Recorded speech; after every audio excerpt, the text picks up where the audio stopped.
Yosh kattasini topibdi-da, yuribdi-kan shundan. Endi yoshlardan foyda yo'q. 45 mi, 50 mi? Foyda nima pulda?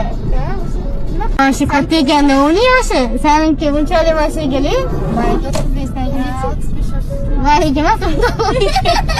Sen to'g'ridagi necha yosh ekan? 45 mi, 50 mi? Shamat aytdi. O'zim so'ragani yo'q ekan. Foyda bordir-da. Endi foyda nima pulda? Nima qilishadi-yu o'zi kattalar bilan? Keyin ishga deydi. Ular nimaga boqishadi ular? Endi yoshlardan foyda yo'q. Yoshlardan foyda yo'q. Voy, meni yoshlardan foyda yo'qmi? Yo, yoshlar yurishadi-yu o'zi kattalar bilan. Keyin ishga deydi. Ular nimaga boqishadi ular? Keyin ishga borishadi, yosh bolaga berishadi-ku. Shunaqa bo'lib qoldi.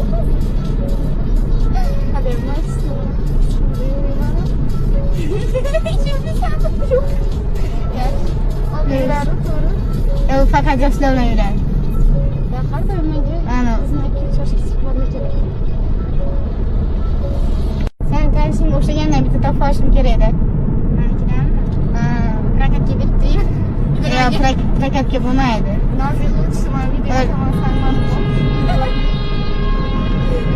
ishtiroyga kerak. Nega? Nimaga bo'ladi? Ishtiroyga nima qilasiz? Qiyomoqchisiz mashina. Ikkalasidan bittasi bo'ladi-da, qancha bu? Pul bo'lsa muammo emas. Yo'q, hozir 10 mingga olamiz. Tanish bilish qilsangiz olsangiz bo'ladi. Chunki sizda pul bo'lsa.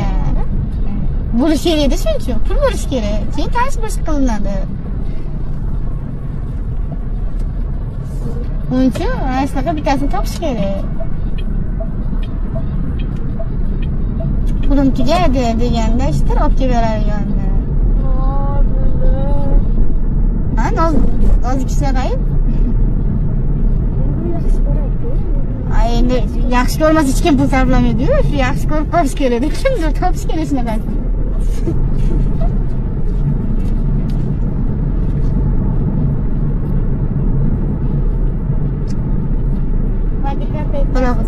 Biroz gapni yetarligi puling tugadi bo'ldi.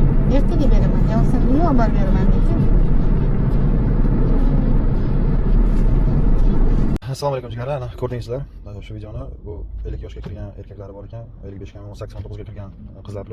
Undan tashqari juda ham ko'p qizlar kechasi Xitoydagilar bilan gostinitsalarga boradi. Men bir ikki marta shuni zakazlab tushganda men kelib даже boshida olasdim, keyin admin qilib tashladim, reytingim tushib ketdi. Bu Xitoydagilarni men aybdor deb bilmayman bu narsada. Menga abida narsa, men nimaga admin qilaman? Chunki o'zimni singlimni, o'zimni jigarimni shu ahvolda solib qo'ydirib, men o'zim qo'lim bilan shu insonlarga topshiryapman gostinitsaga borib. Tushunasizlarmi? Qanaqa men holatdamanda. Men rashkim ham kelib ketadi. Arzimagan pul men uchun. Arzimagan pul bor-ku, menga abida bo'lgan narsa. Men singlim deyman. Nima qilasiz kirib? Kirmang, kerak yo'q, men olib ketaman sizni.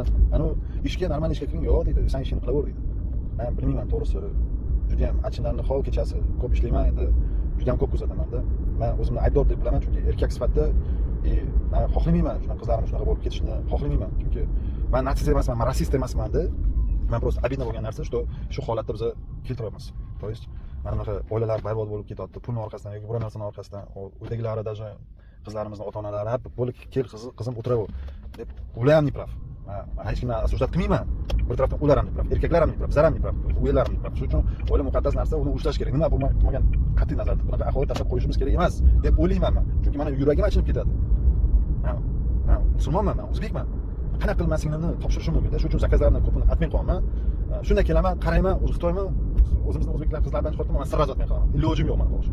Tushunasizlarmi? Qanaqa vaziyatda men tushib qolaman? Mayli, bezovlarni qoldiring, o'z fikringizni nima deb o'ylaysiz?